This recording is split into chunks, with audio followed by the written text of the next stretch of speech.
Israel और Hamas के बीच जारी जंग में हिजबुल्लाह और हूती जैसे समूह जहां हमास के समर्थन में है, वहीं अमेरिका इजराइल के साथ है।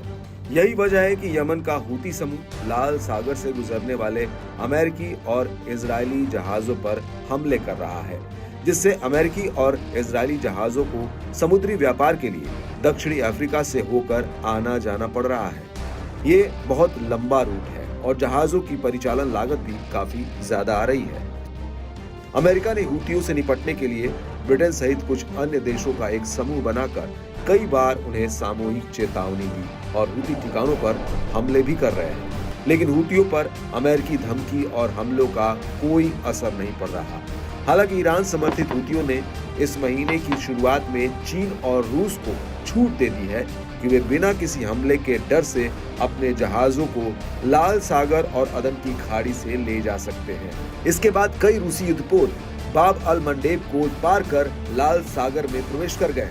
एक रिपोर्ट में कहा गया है कि जहाज लंबी दूरी के समुद्री अभियानों के तहत सौंपे गए कार्यों को अंजाम दे रहे थे। इस मामले की जानकारी रखने वाले कई लोगों के अनुसार रूस और चीन हूतियों द्वारा दी गई छूट के बदले संयुक्त राष्ट्र सुरक्षा परिषद जैसे निकायों में हूतियों को राजनीतिक समर्थन प्रदान कर सकते हैं। रूस के रक्षा मंत्रालय की माने तो इस महीने की शुरुआत में ईरान, रूस और चीन ने हिंद महासागर में संयुक्त नौसैनिक अभ्यास भी किया।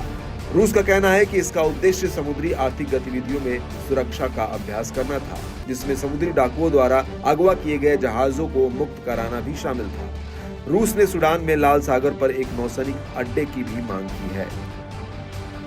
हालांकि ईरान समर्थित हूती समूह ने रूस और चीन को भले ही बिना किसी हमले के डर से लाल सागर से जहाज ले जाने की छूट दी है, लेकिन उसके बाद भी हमले का डर बना हुआ है, क्योंकि कुछ मामलों में ऐसा लगता है कि हूती जहाजों की पहचान करने में गलती कर जा रहे हैं और जिसको उन्होंने छूट दी उसी पर हमले कर दे रहे हैं। दरअसल जनवरी के अंत में यमन के पास रूसी तेल ले जा रहे एक जहाज के पास मिसाइल विस्फोट हुआ। माना जा रहा है कि यह हमला हूतियों ने ही किया। उनसे जहाज की पहचान में चूक हो गई, जिससे उसी देश के जहाज पर हमला हो गया जिसे उन्होंने छूट दी।